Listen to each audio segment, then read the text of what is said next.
Gavana ma Homa Bay Gladys Wanga otimo lokruok mane ten migepe mano ma county ma Homa Bay kendo koro jalupne Oyugi Magwanga omalemo mar jatend migawo mochung' ne weche mag pur.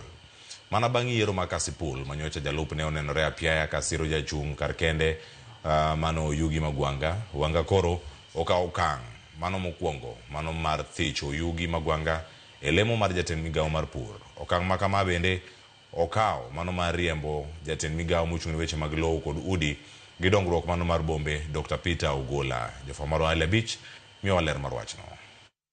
Rumbi osebedo ka fuong'ore ni chal ka gima wayo ne osejogore gi lake kini gavana ma Homa Bay Gladys Wanga kaachiel kod jalupne Joseph Oyugi Magwanga ma bende ne omiyo lemo mar bedo jatend migawo mochung' ne pur kod pith jamni e kinde mano yiero jotend migepe mage. Kata kamano pogruok e kinde gavana Wanga kod jalupne Oyugi Magwanga ne onyanyore e lela e kinde kampen mar manyo kom od bura ma Kasipul kama otelo ne welo mar ODM. Magwanga ne wuok oko e lela kasiro jachung' Newton Ogada mopore kod chung' mar jatende mane siro Boyd Were.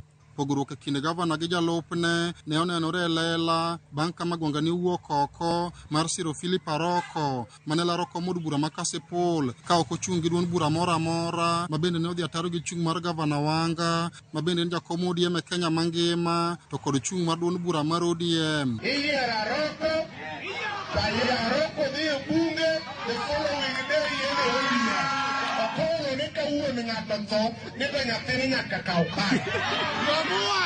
Ndalo achiel bang' yiero mar Boyd Were, gavana Wanga ne ogolo koke kendo loso ka osiemo jotije mag kaunti mapingo sirikal mondo chak chono ban piendegi. Ok nyal tiyo e sirikandi to wuoyo marach e wi sirikandno. Nikech sirikal manyo tek. Nya wuotho e piny ka malich kasedo ka Nyamarembe. Gonyo te magonyo mabaro randas. Monde ka bed gavana ma Homa Bay. Ka gwelo ng'ato ni mondo tiye sirikal ma Homa Bay nyaka oti gi ratire sirikandno. To chieng' mowinjo ni sirikandno rach moko nyal tiye to gwe tao to weyo omiyo ombe koro wuok bajela dwa pidho rasta koro sani. Rasta ema koro dwa pidho koro wuotho go e kore ka.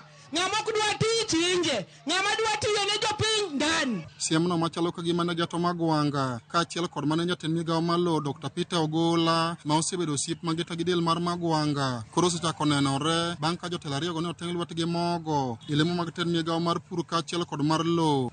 E oboke ma kamano bende Wanga ne oyiro jatend migawo mar piny Danish Onyango mondo okaw kan Magwanga lemo mar jatend migawo mar pur kod pith e yor kojolo ka Dr. Peter Ogola ma bende osebedo osiep Magwanga kuom kinde malach ne oriembi e tich kaka jatend migawo mar lowo kendo gavana Wanga ne owalo Joseph Mitito mondo koro okaw lemono poni od bura mar kaunti obi opuodho welo mare.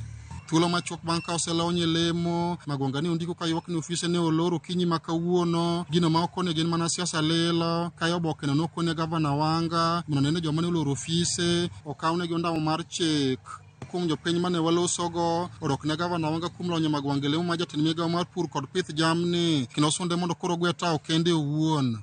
Magi maber malich mowuoro, kendo wawacho kaka wan jo Homa Bay County ni gini odeka deka.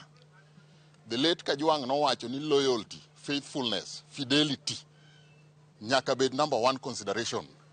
Magwanga nyao main lucrative position mar agriculture kama berie malich mowuoro. Wado wacho ni okinyal bedo ni tiye government tichake go government san michieme okito. Wagone kura kaka governor. So kantiere changes matimore samoro ene morwako wuoche ni ong'eyo kama wuoche diye godo to wan kaka jopiny be waneno gima timore. Samoro ka wuoche diye ahinya to ng'ato ok nyal neno to nosefwenyo ne wuoche diye gi kamoro. Ka jopiny moko to ne okoni ondamo makamano nyalo biro keto gavana Wanga matek e siasa ka gijiwo twak kod lalruok mar thego weche matek.